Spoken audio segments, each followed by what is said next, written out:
Shalom Bapak Ibu, Shalom. saudara kasih dalam Tuhan. Kita mengucap syukur buat kebaikan Tuhan. Saat ini kita akan siapkan hati kita untuk kita boleh kembali lagi memuji, menyembah, memuliakan nama Tuhan. Dan biarlah semua kita mengalami lambatan Allah dimanapun saat ini kita belajar menyembah, memuliakan nama Tuhan. Terima kasih Tuhan Yesus yang baik. Kami boleh merasakan kebaikan-Mu di sepanjang kehidupan kami. Ini setiap kami siap menghampiri Engkau.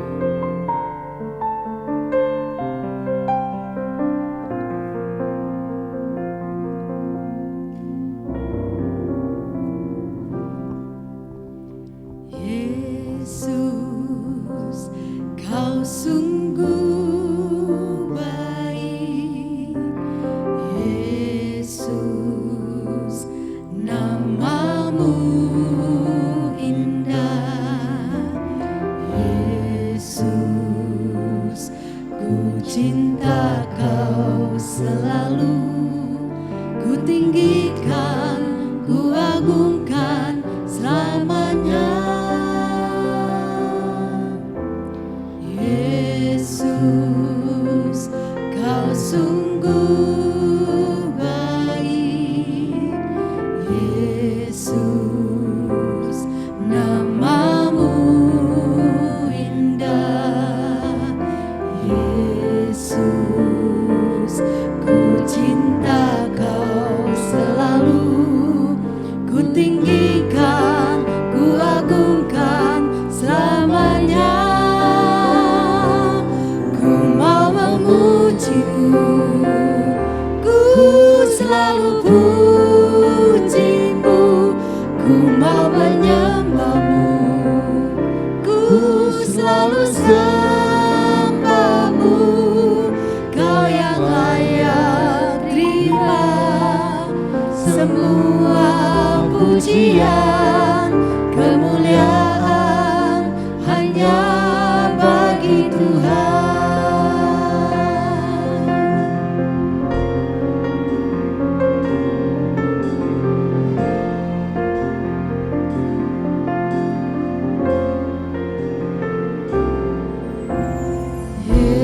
Yesus, Kau sungguh baik. Yesus, nama-Mu indah. Yesus, ku cinta Kau selalu. Ku tinggikan, ku agungkan selamanya. Ku mau memuji-Mu, ku selalu puji-Mu. Ku mau menyembah-Mu, ku selalu sembah-Mu. Kau yang layak terima semua pujian, kemuliaan hanya bagi Tuhan. Ku mau memuji-Mu, ku selalu puji-Mu. Ku mau menyembah-Mu, ku selalu sembah-Mu. Kau yang layak terima semua pujian, kemuliaan hanya bagi Tuhan. Semua kemuliaan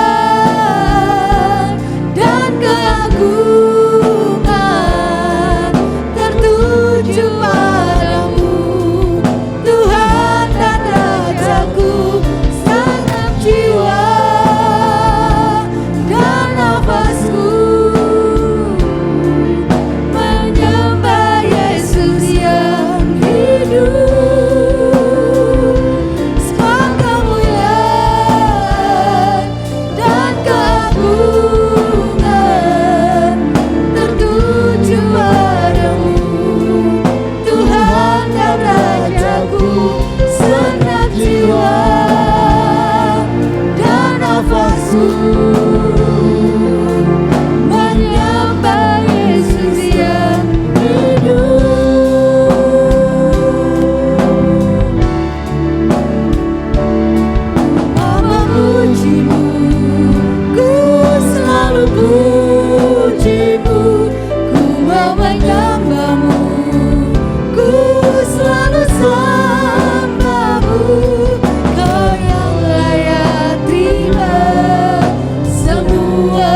pujian, kemuliaan hanya bagi Tuhan. Ku mau memuji-Mu, ku selalu puji-Mu, ku mau menyembah-Mu, ku selalu sembah-Mu. Kau yang layak terima semua pujian, kemuliaan hanya bagi Tuhan. Kau yang layak terima semua pujian, kemuliaan hanya bagi Tuhan. Kemuliaan hanya bagi Tuhan.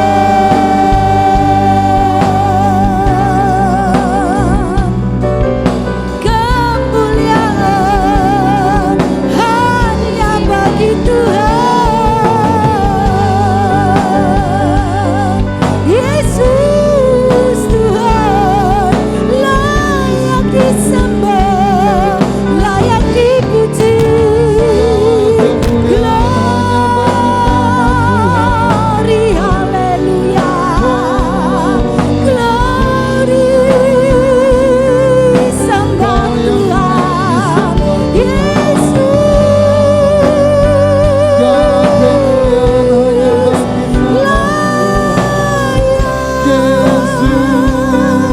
Terima sembah kami Tuhan. Glory, glory, Hosana. Engkau baik, luar biasa bagi kami. Terpujilah Engkau Tuhan Yesus.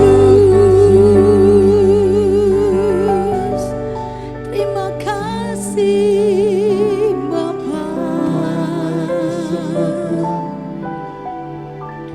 Ku mau memuji-Mu, ku selalu puji-Mu, ku mau menyembah-Mu, ku selalu sembah-Mu. Kau yang layak terima semua pujian, kemuliaan hanya bagi Tuhan. Ku mau memuji-Mu, ku selalu puji-Mu, ku mau menyembah-Mu, ku selalu sembah-Mu. Kau yang layak terima semua pujian, kemuliaan hanya bagi Tuhan. Kemuliaan hanya bagi Tuhan.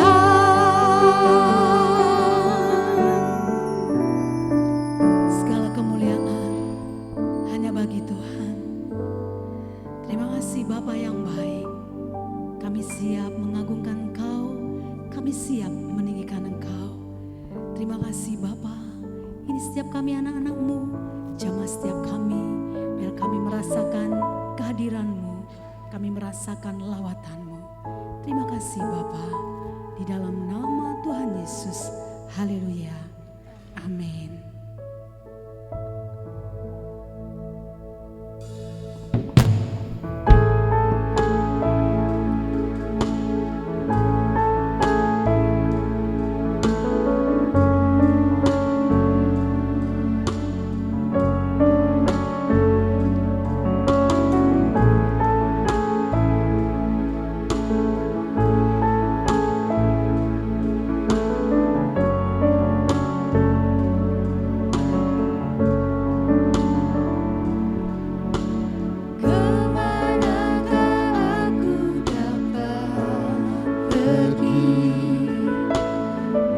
Jauhi rohmu yang suci, kau sahabat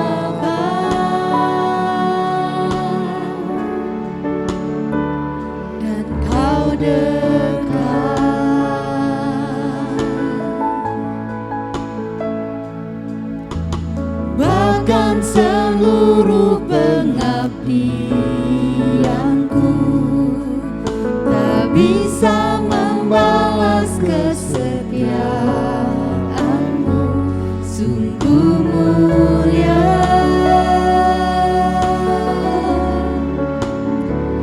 dan berharga. Sungguh besar pengorbananmu bagiku, terlalu dalam untuk dimengerti. Sungguh besar,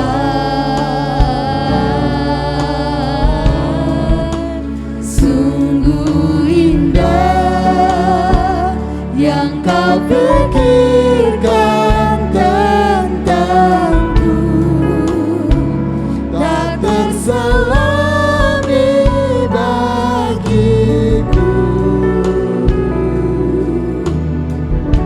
Sungguh indah.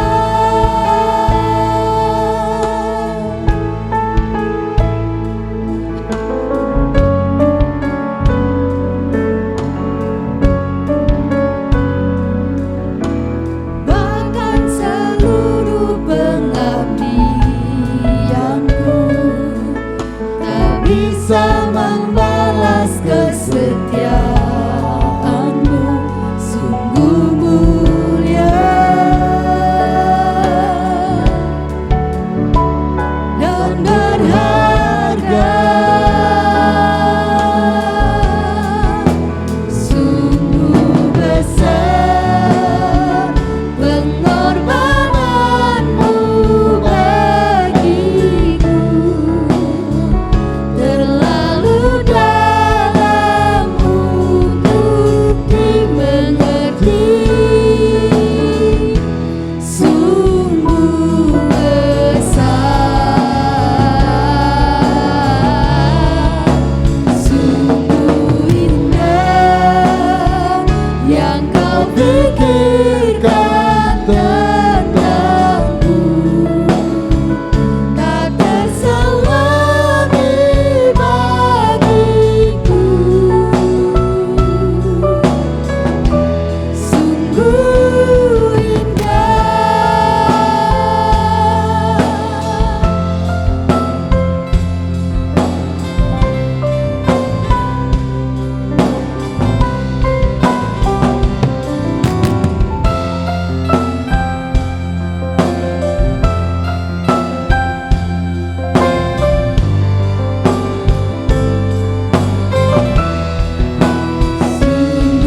besar pengorbananmu bagiku, terlalu dalam untuk dimengerti.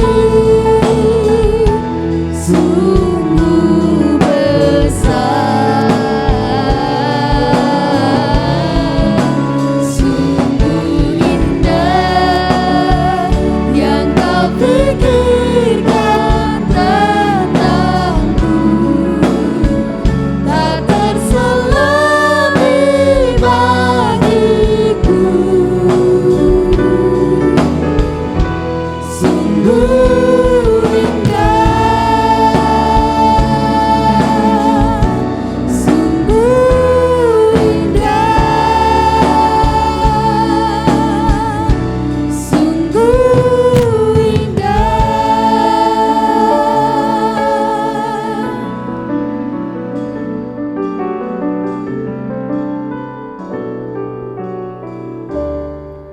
Ku bersyukur Bapa, ku bersyukur Tuhan, buat kasih setiamu di dalam hidupku. Ku bersyukur, ku bersyukur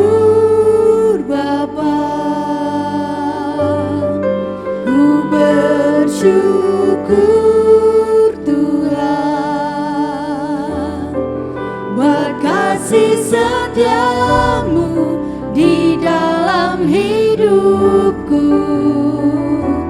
Ku bersyukur Tuhan.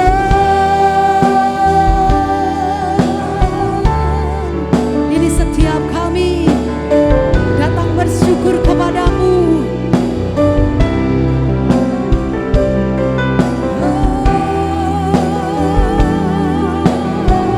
Terima kasih Tuhan.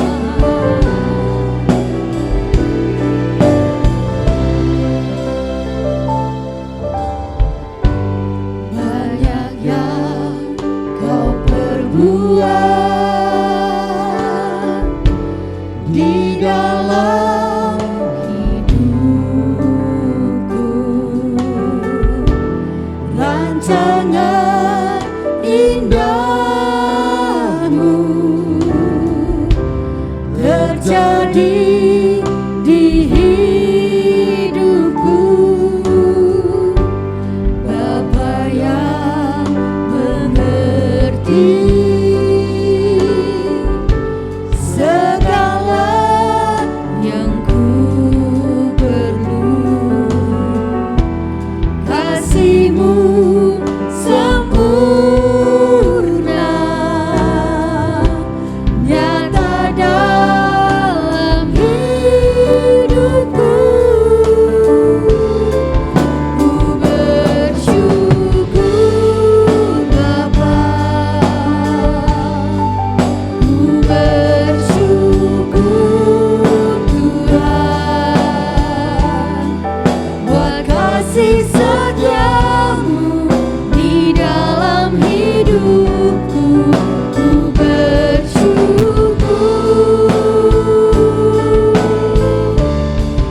ku bersyukur Bapa,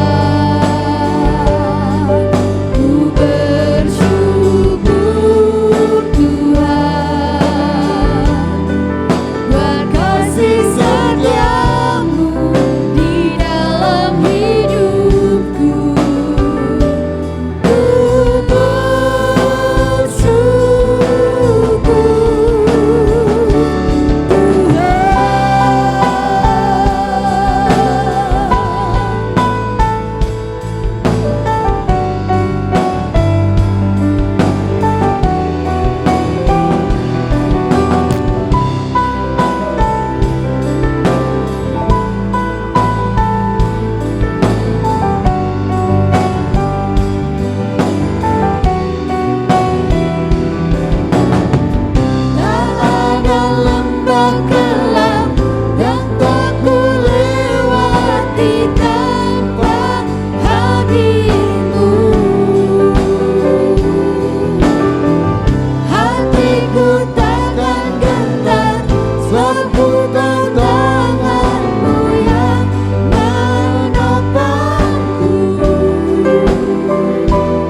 mengucap syukur dan memuji Engkau dan menyembah Engkau.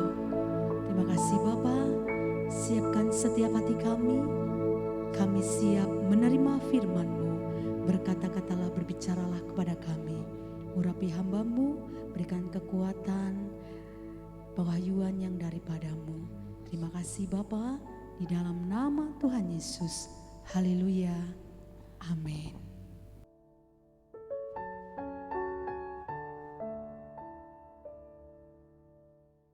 Silakan duduk, saudara.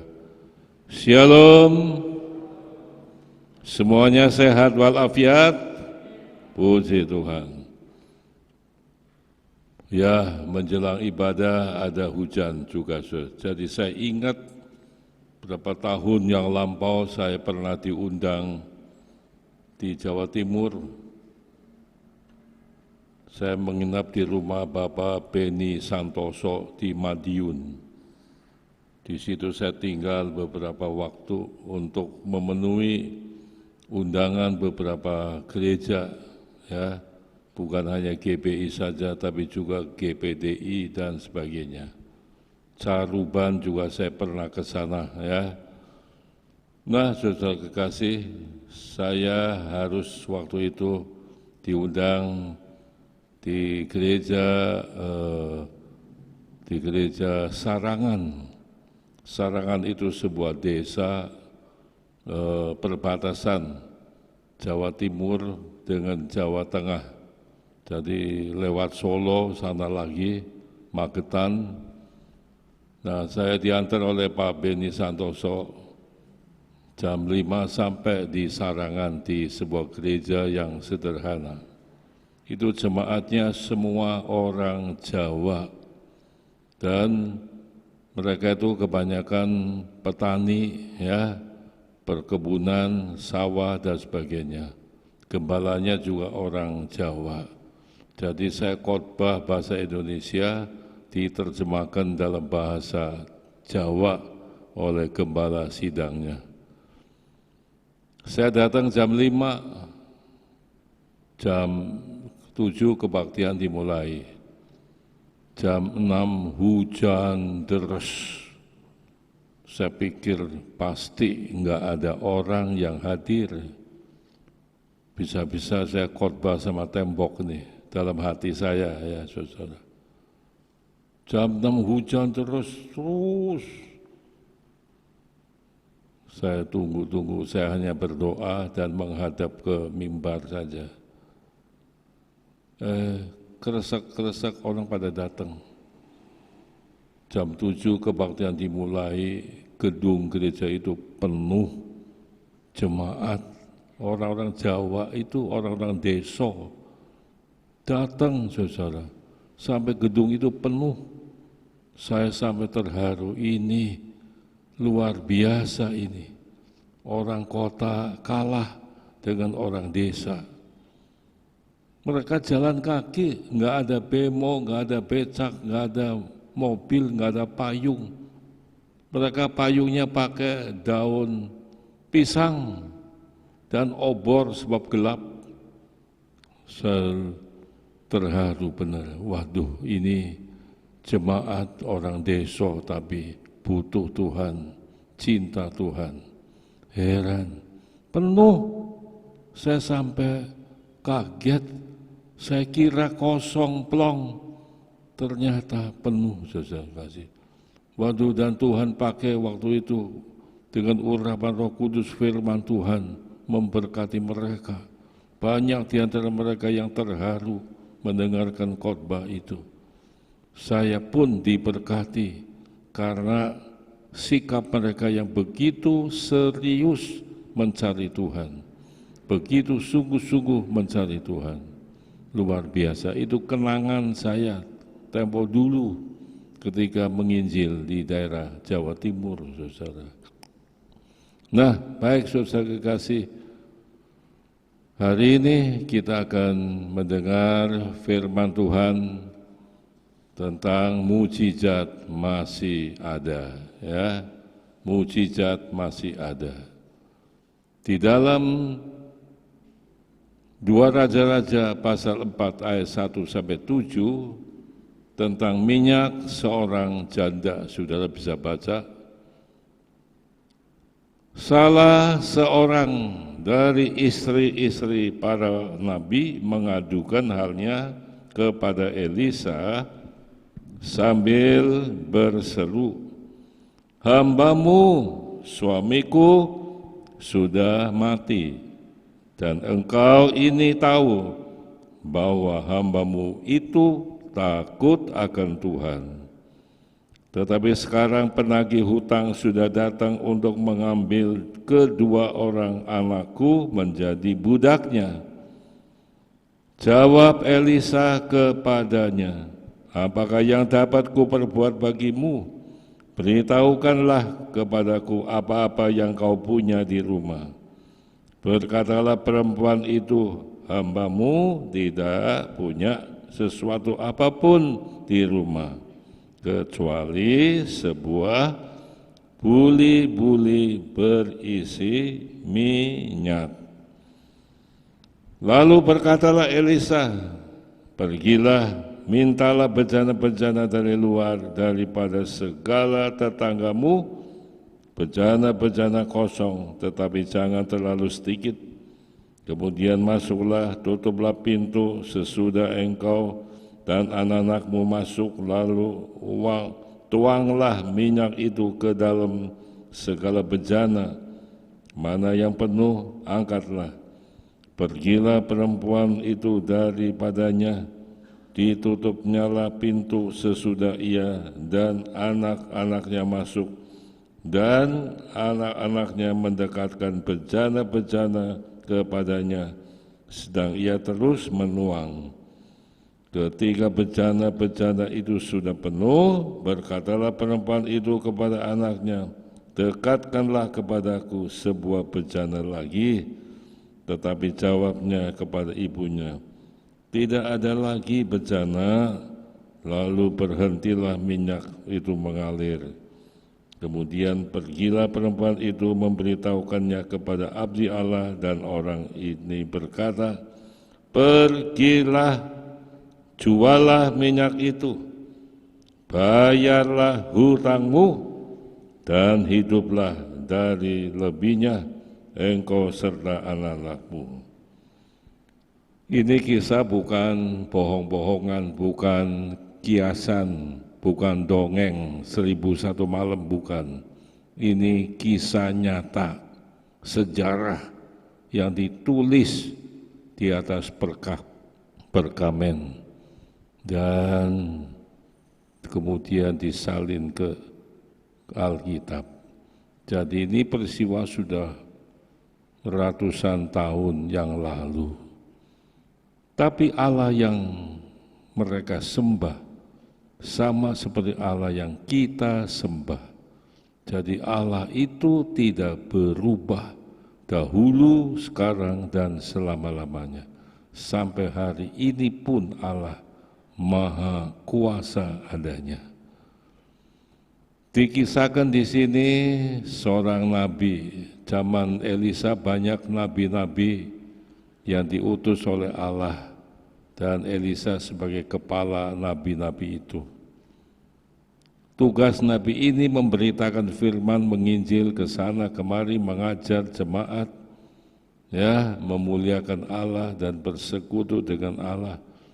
Tugas nabi ini mendoakan mereka yang susah dan lain sebagainya. Ada seorang yang punya istri dengan 2 anak. Dan istrinya ini mendampingi nabi itu dengan setia, ya, dengan rukun-rukun sambil melayani Tuhan. Kita lihat di sini, saudara kekasih, nabi ini bekerja dengan sungguh-sungguh dan bekerja dengan rajin di hadapan Tuhan.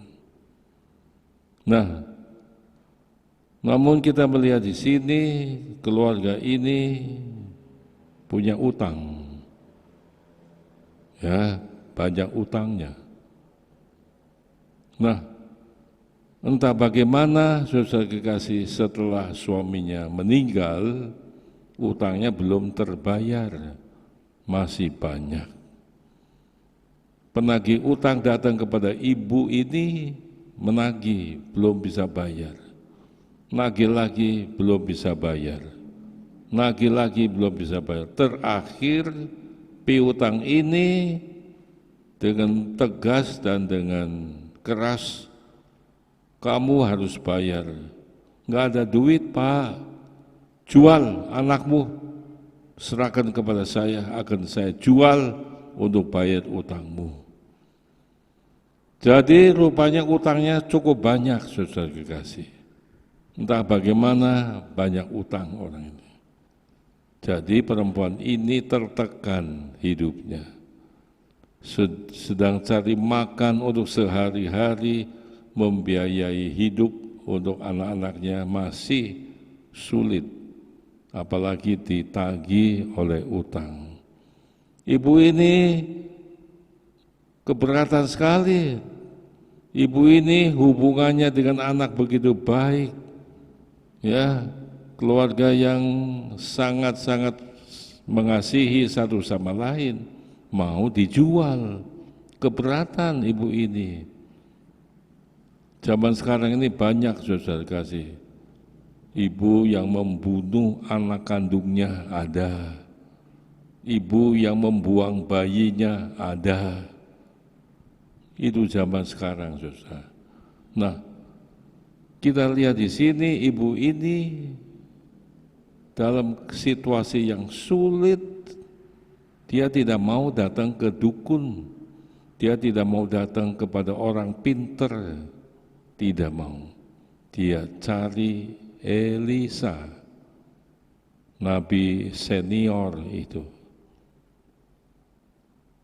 Datang dia, lalu menyampaikan keluh kesah, Pak, suami saya meninggal. Bapak kan kenal dia, siapa dia. Bapak kan tahu suami saya itu hamba Tuhan yang setia, hamba Tuhan yang takut kepada Allah, jujur di hadapan Tuhan. Sekarang ada penagih utang memaksa anak saya untuk dijual bayar utang. Saya mau berbuat apa? Saya tidak rela, Pak, anak dijual. Hubungan saya dengan anak begitu harmonisnya. Bagaimana kalau dia dirampas, dijual? Menangis perempuan ini. Elisa dalam sekejap dapat firman Tuhan dalam hatinya. Dia tanya, ibu, di rumah masih punya apa? Ibu ini bilang, aduh, saya nggak punya apa-apa kecuali buli-buli berisi minyak sedikit. Itu saja, semuanya sudah habis. Nah, saudara kekasih, kita lihat ibu ini sambil menangis, minta supaya Tuhan menolongnya. Elisa menjawab, Bu, begini, kamu pulang dan kamu pergi ke tetanggamu, minta bejana-bejana yang kosong, sebanyak-banyaknya, jangan sedikit, taruh di rumahmu. Sudah, tutup rumahmu bersama dengan anak-anakmu, dan tuang itu minyak yang ada di buli-buli ke bejana itu, semua diisi. Ibu ini kagetlah, minyak tinggal sedikit, suruh menuang ke bejana yang banyak itu. Tapi ini perintah Tuhan. Memang perintah Tuhan terkadang nggak masuk akal. Aneh kelihatannya. Tapi karena ini perintah, ibu ini beriman, percaya. Apa yang dikatakan oleh Nabi Elisa, dia lakukan. Dia tidak mau membantah. Ya, tidak. Dia pulang, dia datang ke tetangga-tetangga minta bejana. Disambut dengan baik.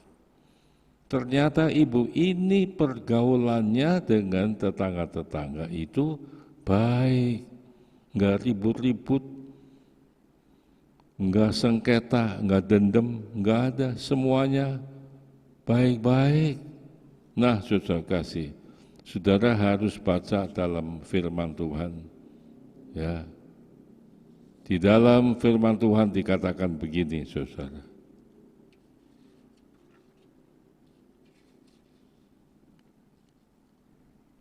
Di dalam 2 Tesalonika 3 dikatakan, 1 Tesalonika 5 ayat 13, bagian yang akhir saya bacakan, hiduplah selalu dalam damai seorang dengan yang lain. Ini perintah Tuhan loh saudara. Jadi saudara sebagai orang Kristen harus taat kepada firman Tuhan. Saudara harus berdamai dengan sesama manusia. Jangan tukang ribut, sedikit-sedikit ngambek, sedikit-sedikit ngamuk, sedikit-sedikit marah. Jangan. Saudara perlu mengendalikan emosi saudara. Minta kekuatan dari Tuhan. Kita harus bersahabat dengan sesama manusia. Rukun-rukun dan kerukunan itu dimulai dari rumah tangga kita. Ya, kita seringkali ada masalah, itu memang setiap rumah tangga pasti ada masalahnya. Orang Belanda bilang, ieder huis heeft zijn eigen kruis. Tiap rumah tangga pasti ada masalahnya.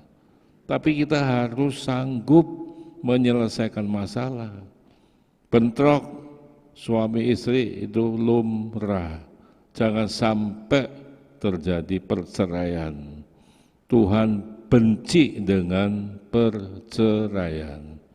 Jadi kita harus saling memaafkan. Kita harus saling memaklumi kondisi kita. Suami harus memaklumi sifat istri, istri harus memaklumi sifat suami. Saling ada keseimbangan. Ya, kita jangan dia lagi marah, kita marah lagi, dia marah, kita marah lagi. Saya dulu pernah kerja di sebuah pabrik, saya punya atasan. Satu ketika atasan saya nyuruh saya periksa mesin. Saya kasih laporan, ternyata yang saya kasih laporan itu salah, kurang teliti. Dia ngamuk, dia marah di depan anak buah saya. Waktu dia marah, saya diam. Saya tidak marah lagi. Dia marah, caci maki saya diam. Lalu saudara, setelah selesai, dia caci maki saya habis-habisan, memang orangnya itu emosional dia saudara. Saya terima itu semua, di depan anak buah saya. Setelah selesai, nggak waktu kira-kira 1-2 jam itu, dia ada di kamarnya, kerjanya dia, saya kunjungi. Saya duduk, saya bilang, Pak, saya memang salah, teledor, kurang teliti. Bapak marah-marah begitu layak. Tetapi Bapak terlalu emosi. Bapak marah berlebihan di depan anak buah saya. Bagaimana sikap dia nanti terhadap saya? Ini kan saya kan kerja di pabrik, ini tempat Bapak juga kerja. Kalau dia tidak menghargai saya sebagai atasan, bagaimana? Kan yang dirugikan juga pabrik. Dia itu berbesmili, saudara. Istilah berbesmili itu hampir menangis ya. Dia nyesel. Aduh, Heno, maaf saya terlalu emosional. Dia minta maaf, saudara. Ya, dia sejak itu dia berbuat baik sama saya, saudara. Dia minta maaf, enggak cukup sekali. Waktu tengah hari istirahat mau makan, pulang ke rumahnya, dekat si rumahnya, dia ke kantor saya, ke kamar kerja saya. Heno, aduh, maafkan ya saya, maafkan saya. Berkali-kali dia minta maaf ya. Dia rasa berdosa berbuat begitu. Coba kalau dia keras, ngomongnya kasar, saya balas dengan kasar lagi, apa jadinya? Jangan. Jadi kalau pihak lawan marah-marah, saudara jangan marah-marah, tenang saja, tenang. Ya, pernah gembala sidang GPIB Sebau marah-marah sama saya, salah paham. Datang ke rumah, dia seorang bapak-bapak yang orang Ambon, memang rambutnya putih, saudara. Dia marah-marah sama saya, salah paham. Saya diam aja. Dia nyerocos sampai saya kecipratan, saudara. Nah, saya diam saja. Setelah selesai, saya kasih penjelasan sama dia. Setelah saya kasih penjelasan, dia mengerti.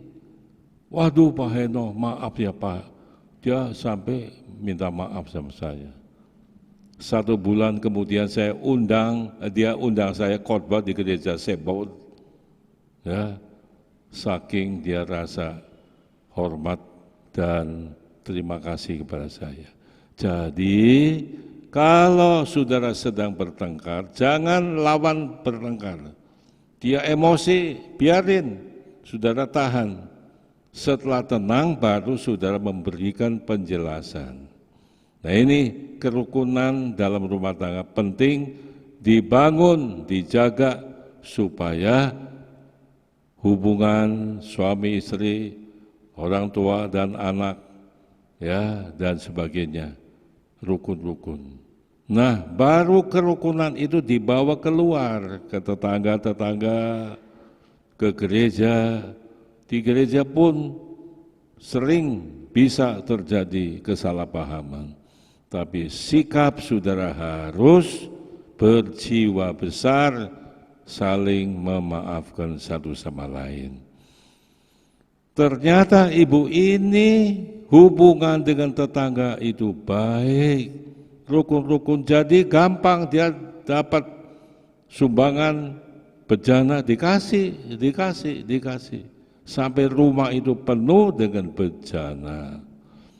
Apa yang terjadi? Dia tutup pintunya, dia kunci, dan lalu dia dengan nama Tuhan dia tuang ya minyak itu.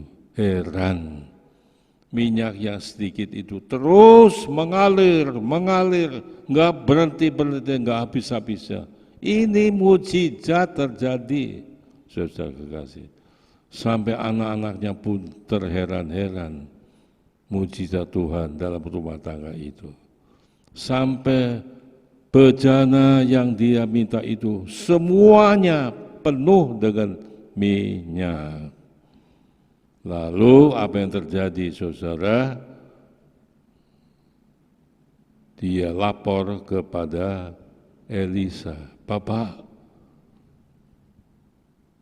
minyak itu sudah dituang, nggak habis-habis Pak, sampai penuh semua bejana-bejana yang saya minta itu. Oh iya, itu milikmu, kepunyaanmu. Silakan kamu menjual semua minyak itu. Memang zaman itu minyak dibutuhkan oleh masyarakat Israel. Minyak itu laris dijual. Jual. Hasilnya yang pertama untuk apa? Saudara tahu nggak untuk apa? Beli mobil. Untuk apa? Bayar utang. Utang itu gampang apa susah? Utang itu gampang, yang susah apa? Bayarnya. Nah, ini dia. Tapi Tuhan yang Maha Kuasa menolong dalam kesusahan. Bayar utang, selesaikan dulu dengan orang-orang, dan sepasti ada lebihnya banyak, sebab minyaknya banyak, saudara, untuk penghidupanmu, untuk biaya sekolah, renovasi rumah, untuk biaya hidup sehari-hari, itu semua untukmu. Mujizat terjadi tempo dulu, tapi tempo sekarang pun Tuhan bisa berbuat mujizat. Saudara, jangan bimbang terhadap Tuhan. Tuhanmu adalah Tuhan mujizat, Tuhan Allah yang baik. Apakah saudara masih mempunyai utang dan tidak bisa bayar? Tuhan mau membayar utang saudara kalau saudara datang kepada Dia. Saya pengalaman punya utang. Gedung ini adalah gedung yang kedua saya bangun. Gedung yang pertama itu lebih kecil, itu sudah dibongkar habis. Nah, gedung yang kecil itu saya bangun. Tengah perjalanan waktu mau pasang ubin, habis dananya nggak ada lagi. Ketepatan ada donatur yang janji iman.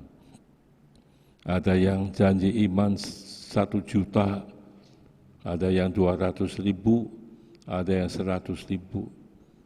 Karena adanya janji iman itu, saya datang ke PT Inasa, beli ubin tapi utang, dikasih saudara. Ubin sebanyak luasnya gereja itu. Waktu itu uang, waktu itu 350.000 kira-kira. Nah saudara, kemudian saya juga ada utang bangunan, yaitu kayu dan lain sebagainya. Juga utang kepada orang yang mengurusin listrik. Jadi waktu itu kita punya utang cukup lumayan. Saya pikir nanti dibayar waktu donatur itu membayarnya. Ternyata setelah sekian lamanya, sudah jatuh tempo utang harus dibayar, saya mengunjungi donatur itu nagih janji iman. Tidak ada satu orang pun yang membayar janji iman. Yang 1 juta ada alasan ini itu nggak bisa bayar. Yang 200.000 juga tidak bisa bayar. Akhirnya 0. Waduh, saya bingung. Saya nanggung utang, bagaimana ini? Akhirnya saya berdoa sama Tuhan. Saya kepingin bayar. Saya kunjungi satu persatu. Pabrik itu saya datangi, saya ceritakan apa adanya. Oh, orang itu baik, saudara. Enggak apa-apa, Pak Heno, tunggu saja nanti kalau ada uang. Jadi enggak apa-apa, jangan dipikirin, dia bilang begitu. Tukang kayu juga begitu, listrik juga begitu, semuanya. Kasih waktu Pak, enggak apa-apa Pak. Nanti kami nunggu saja, enggak apa-apa. Jadi kalau kita punya utang, jangan diam-diam saudara. Jangan pura-pura lupa, jangan. Nggak bisa bayar pada waktunya, datangi orangnya, bilang, saya belum punya duit, minta waktu. Orang itu pasti akan simpatik kalau kita jujur, saudara kasih. Heran saudara, saya berdoa Tuhan, berilah kiranya kekuatan dan kuasa-Mu untuk membayar hutang. Ketepatan waktu itu saya sakit loh saudara, saya sakit. Ada kasakusuk jemaat, ini gembala kita lagi stres karena banyak utang. Sampai begitu saudara kasih. Saya berdoa Tuhan jangan mati dulu sebelum saya lunasi utang. Tuhan baik saudara, Tuhan baik. Saya berdoa kepada Tuhan. Setelah saya kunjungi orang-orang itu, dan mereka mengerti dan siap memberikan waktu. Suatu ketika saya melancong ke rumah seseorang, dia tanya, bagaimana pembangunan, sudah beres? Ya beres sih, beres, cuman masih ada utang. Hah? Utang? Apa itu? Ubin, ya, Tralux. Berapa? 350.000. Udah, you jangan pusing-pusing, saya yang bayar katanya. Nanti saya telepon sama pabrik itu, jangan lagi sama Pak Heno, lagi sama saya saja. Langsung, saudara. Dan memang nggak lama lagi dilunasi. Juga yang lain-lain, Tuhan kirim dana, Tuhan kirim berkat untuk membayar utang, bayar utang, beres. Sampai sekarang saya nggak punya utang apa-apa, gereja nggak punya utang, saudara kekasih. Jadi disinilah Tuhan mau saudara pegang firman Tuhan dengan teguh. Jangan takut hidup di bumi ini, jangan stres, jangan mau bunuh diri, jangan anak Tuhan yang mau bunuh diri, jangan. Ada Tuhan yang maha pengasih, maha penyayang, maha murah hati, sanggup memberkati saudara. Ada amin? Ada amin? Ada amin? Sungguh, kalau saudara masih ada punya utang, bereskan. Belum punya duit, bilang sama dia, saya mau bayar. Dan saudara berdoa minta uang dari Tuhan. Nanti Tuhan pasti membayar utang saudara. Sungguh, Allah kita Allah yang maha kuasa adanya. Ya, percayalah, mujizat masih ada sampai sekarang. Amin. Mari kita tunduk dan berdoa kepada Tuhan. Haleluya, Tuhan, kami telah mendengarkan firman-Mu. Berilah kiranya kami kekuatan baru, pengharapan di dalam Tuhan. Jikalau ada anak-anak-Mu yang hidup dalam kekurangan, masalah keuangan mereka hadapi hari ini Tuhan, Engkaulah jawaban bagi setiap kebutuhan anak-anak-Mu. Berkati anak-anak-Mu semua, tiap keluarga, tiap rumah tangga, pekerjaan mereka apapun Tuhan, berkati mereka semuanya. Tuhan, kalau Engkau mengadakan mujizat pada zaman Elisa, Tuhan yang sama juga mengadakan mujizat pada zaman sekarang ini. Terima kasih ya Bapa, terima kasih banyak. Dalam nama Yesus kami berdoa. Amin. Kita akan memberikan persembahan kepada Tuhan. Sebelum itu saya ingin membacakan firman Tuhan tentang persembahan itu. Persembahan yang hendak saudara berikan itu tidak sama seperti kita nyumbang untuk orang miskin. Ya, di dalam Amsal pasal 3 ayat 9 dan 10, muliakanlah Tuhan dengan hartamu dan dengan hasil pertama dari segala penghasilanmu, maka lumbung-lumbungmu akan diisi penuh sampai melimpah-limpah, dan bejana pemerahanmu akan meluap dengan air buah anggurnya. Memberi persembahan seperti ini adalah memuliakan Tuhan. Jadi saudara memberi bukan kepada orang miskin, bukan kepada orang yang kena bencana alam, bukan, tapi memberikan kepada Tuhan Allah, Raja di atas segala raja. Kita menghormati Tuhan, kita memuliakan Tuhan dengan membawa persembahan kepada Tuhan. Tuhan berjanji di ayat ini, Dia akan memenuhi, mengisi penuh sampai melimpah-limpah, lumbung-lumbung saudara adanya. Artinya Tuhan bukan Allah yang hutang budi, Dia akan membalas dengan berkat yang limpah kepada saudara. Baik saudara, kita doa lebih dulu sebelum kita memberikan persembahan kepada Tuhan. Segala puji dan hormat bagi nama Tuhan. Kami ingin memberikan persembahan kepada Tuhan sebagai tanda memuliakan Tuhan, mengucap syukur kepada Tuhan.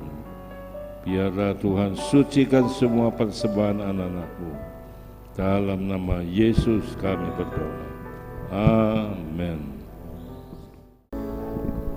Segala puji dan hormat, kemuliaan bagi nama Tuhan. Kami membawa persembahan jemaat-Mu, baik persembahan khusus maupun persembahan persepuluhan. Sucikan semuanya, jadikan berkat untuk kemuliaan nama Tuhan. Limpahkan berkat Tuhan kepada mereka semua.